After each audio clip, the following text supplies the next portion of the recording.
New Year's Eve, Belgrade. 200,000 people gather to see out the old and bring in the new. Like most gatherings these days, it's been organised by the opposition. But like all rallies, it's more than a protest, it's a celebration.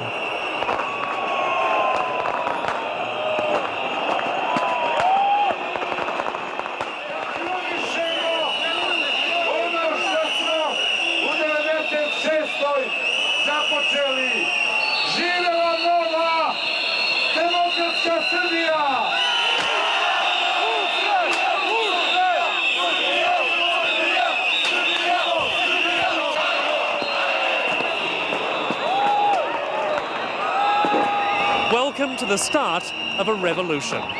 One that is precarious, very dangerous, but for everyone here, highly intoxicating.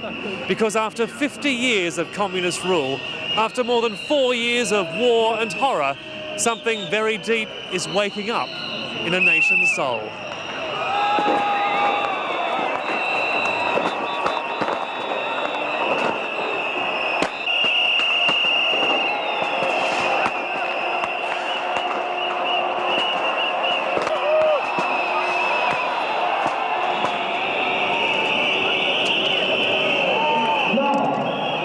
For the past 3 months, Serbians have staged the longest mass protest in history.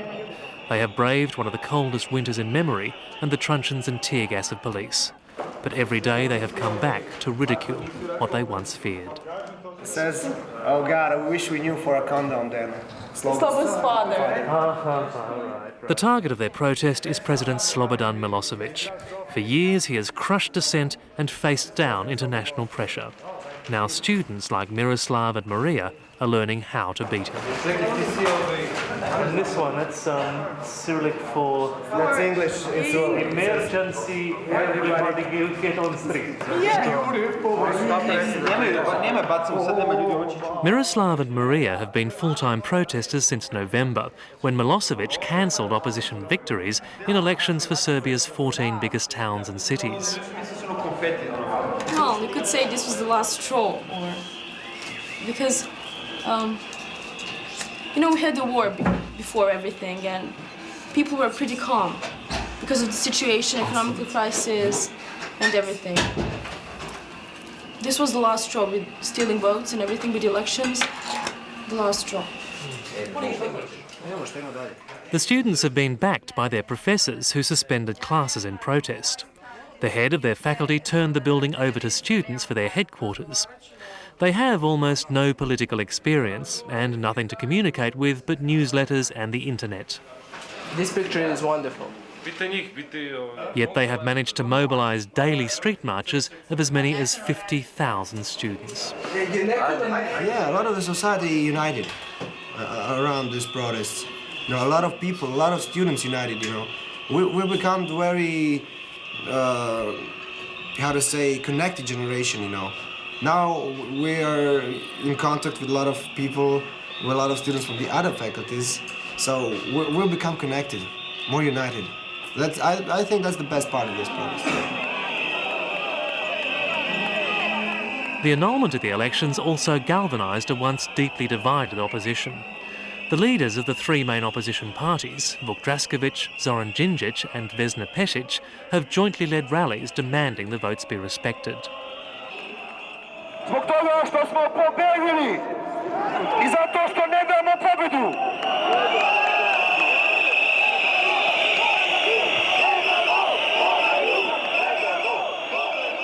Mogu oni da dovedu 1 milion policajaca, ali poštenih građana ima 5 miliona. Mogu oni da blokiraju danas jednu ili drugu ulicu. You don't like it? No, I like it, but I don't like because this is mine. And, The parties have maintained their separate headquarters, but formed a loose coalition called Zajedno, meaning together. Vuk Draskovic heads the largest party, the Serbian Renewal Movement. Icon, the main slogan of our political slogan of our coalition zajedno is Europe in Serbia, Serbia in Europe. It means simply we would like to have a Serbia with European system of parliamentarism, of economy, of ownership, of justice, of the market, of free press. But the students are deeply cynical about the opposition's commitment to peace and democracy. They blame politicians for the 4-year war in Yugoslavia, and they've kept their rallies completely separate from the opposition's. Because who knows, maybe, I don't know, in a year or two, if the opposition acts like this government acts today, we will have to do the same thing. That's why we do not want to stand with the opposition. That's why we have to stay separate, independent. The scale of protest has taken the government and the people themselves by surprise.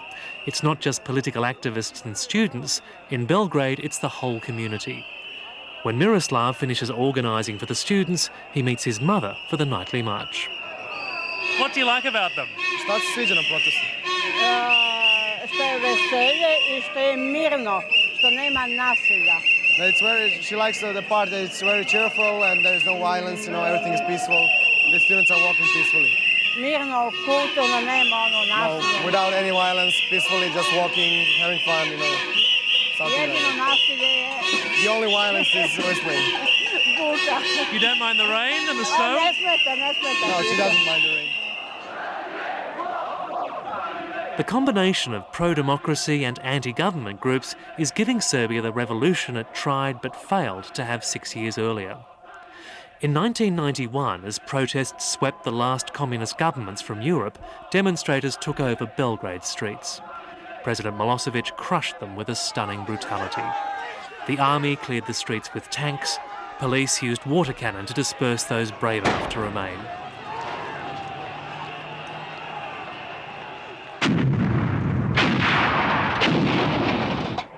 Within months, war had enveloped Yugoslavia, and the calls for democracy were overwhelmed by a violent nationalism. Milosevic had found a new way to cling to power. Foreign media kept on saying that Serbs are war criminals, Nazis, everything. And then you hear on your media that Serbs are, I don't know, victims, the ones who defend their country and everything like that. And people would rather believe that story than what was said on foreign media. And that's why most of us didn't do anything against this war, like a protest or like I don't know, something. But now people are realizing that the war is not only Serbs and their fight for their freedom, country or something. War is much more than that. That is achieving some political goals. And we are used in that achievement as ordinary, what we call here cannon meat.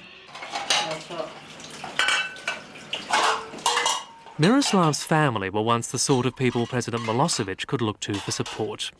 His father was an army officer. Both parents saw Milosevic as a defender of Serb interests. But now they can barely live off their pensions. Their savings have been wiped out. Peace has brought neither the prosperity they were promised or the greater Serbia they were told to fight for. Ne što je rat završen, nego što su ljudi počeli da razmišljaju da i nakon završetka rata mi smo ostali u siromaštvu. Sad kad treba da krene na bolje, kad su skinute sankcije, mi smo na nižem standardu nego što bi trebalo da bude.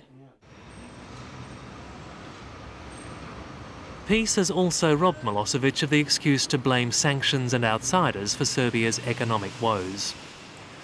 Unable to appeal to nationalistic fervour, he has seemed to flounder throughout the crisis, barely appearing in public. In his one television address on New Year's Eve, he failed to even mention the protests. The only oblique reference was to blame outsiders for any problems. Čak ako se imaju u vidu spoljna i unutrašnja ometanja kojima smo bili izloženi, naročito posljednjih mjeseci, može se reći da smo tu godinu veoma dobro iskoristili. The same approach has been adopted by an ever-compliant state media. Nightly news broadcasts have barely reported the protests, sometimes claiming they were orchestrated by foreigners. Zoran Đinđić, lider koalicije Zajedno, sumirajući dosadašnji učinak, rekao: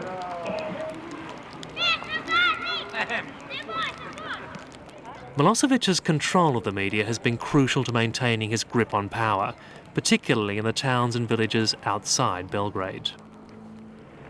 This is the town of Nemenikuce, just 56 kilometres from the capital.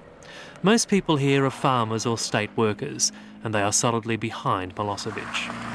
Here, we only have about 4 or 5 TV channels, which are state channels. And the radio stations that can get through are also state radio stations.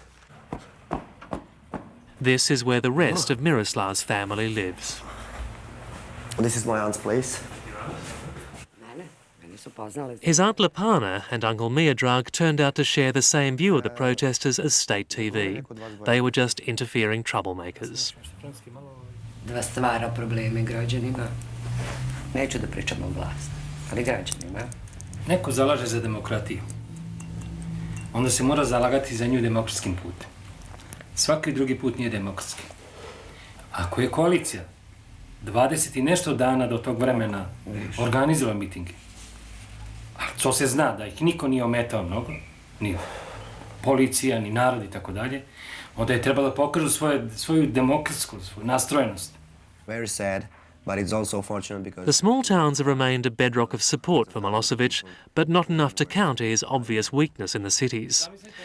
In nearly 3 months of protests, there has been only one pro-government rally.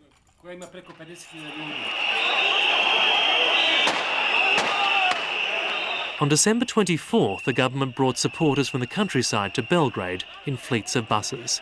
They were armed with sticks and pipes. Within a few hours, they had taken the action against the protesters that the government had so far not dared. But when police joined in, few believed it was anything other than officially sanctioned violence. I want freedom! I want to be free! He didn't... He's killer! Milosevic is killer! He's killer us! Since then, plainclothes police have mounted frequent attacks on individuals in a bid to spread fear. Sometimes in secret, sometimes in full view of cameras, they have targeted stragglers and the media. When cameraman Lazar Lalic was filming one of their victims, he felt the full force of what he'd been shooting. He was just take his stick and hit me in the head. And then the other guys show up and start again kicking me. So I had to just lugged it. And was trying to explain that to stop beating me. I don't know. I was trying to not to explain, but just to yell as much as possible, but it doesn't help. When you're on the ground, they're kicking and beating as mad dogs, really. I saw a couple of people, also my colleagues, they have had like this, so it's a very unpleasant experience for everybody. Another night, another protest. Miroslav and his friends prepare once again to challenge the ban on street marches. They're conscious any violence on their part could give the government an excuse for a full-scale crackdown. So instead of forcing their way through police lines, they sneak around them. Parts of the group have divided to confuse police because they can control all the groups. If we divide in 2, 3 or 4 groups, they can maybe control 2 of them. But one group should eventually break through without using any force. This is just to annoy them? Yeah, because basically that's what they are doing to us. They are annoying us, they are banning us from walking, so we must annoy them. Last week, President Milosevic let police vent their full frustration. It was the most violent attack since the protests began, and all it did was fundamentally expose the government's weakness. The next day, twice as many protesters were on the street. A day later, President Milosevic finally agreed to recognise the election results.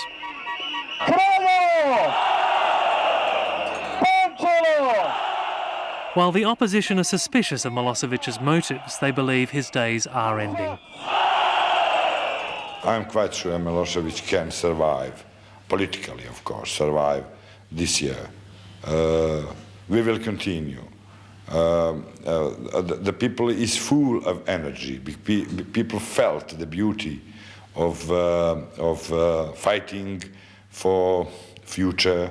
People is sick of the war, of the hatred, of the isolation, of the poverty, of Milosevic's lies. But some doubt the opposition would be a complete break with the past. Both Draskovic and his fellow coalition leader Zoran Djindjic have been accused of previous flirtations with ultranationalism. Draskovic has been linked to the formation of a paramilitary group called the Serbian Guard, which fought in Bosnia and Croatia. As the opposition leaders begin their jockeying for power, the students retain their determination to keep their distance. Well, we are actually fighting for the basic principle of democracy. It has nothing to do with the Socialist Party or opposition parties.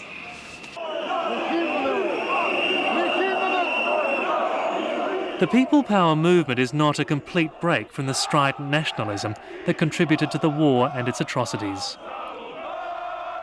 But it has channeled those passions into a positive desire for change. And it has at last given a voice to those who were crushed by violence or drowned out by hatred. There are nationalists among students. There are also Democrats, there are also, socialists, communists. It doesn't matter what their opinion is here. It matters to them, but not to the student movement as itself. We are here only because we want democracy, nothing more. And then we'll fight for our opinions. No one can be certain where the movement will lead, but after 4 years of war, it may just provide lasting hope for this troubled country and its tormented region.